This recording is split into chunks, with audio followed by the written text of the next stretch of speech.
So you replaced your income in 7 months? About the end of the 7th month, we hit a big deal that my wife had actually been working on. It was a big short sale. Mm-hmm. And in the next month following that, a bunch of deals came in.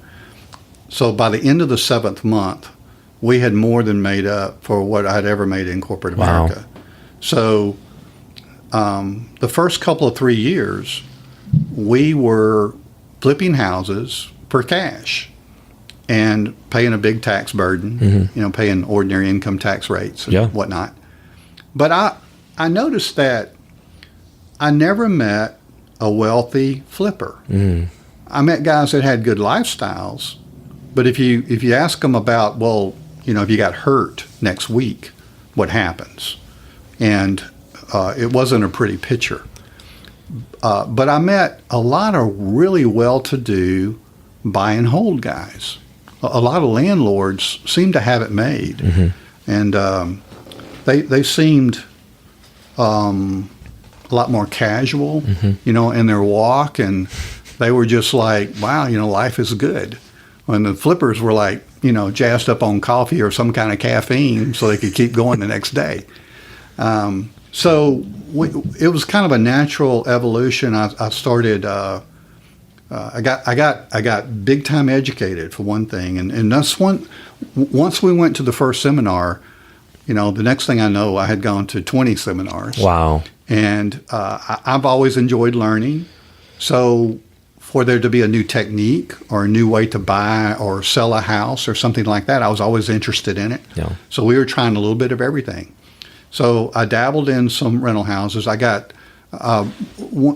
interviewed all kinds of landlords by interviewing, taking them to lunch and just picking their brains, And it seemed to be that the money, the guys that were making the big money were buying houses in areas where I would not necessarily want to live. Yeah. And that was a real eye-opener for me. Mm-hmm. I was envisioning doing real estate in my own neighborhood, but one of the things that I got indoctrinated with was the money's where you don't want to live. Mm. It's in the lower end, mm-hmm. quite frankly.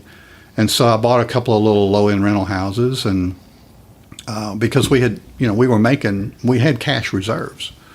So I bought them, and I'm like, this check would come in every month. And I'm like, well, it's not a huge check, but I could see where this could add up into a really nice lifestyle. Right. So that's kind of how we went over a 15-year period. Now, I've even turned some houses that I ordinarily would have retailed into rentals. Retail as in flipped? Correct. Yeah. They're a little larger than I like for a rental. Right. A little more to them, and therefore a little more to fix up in between tenants and things of that nature. But I've come to where I like the monthly income. Yeah. If I get a big lump of cash, somehow I'm able to spend that very quickly. I know. And, I'm going to buy a new Wave Runner or something with that cash. But if I invest it in a house, then I've got that money coming in every month from that house. And it's like a raise every time you buy a house. So it's great.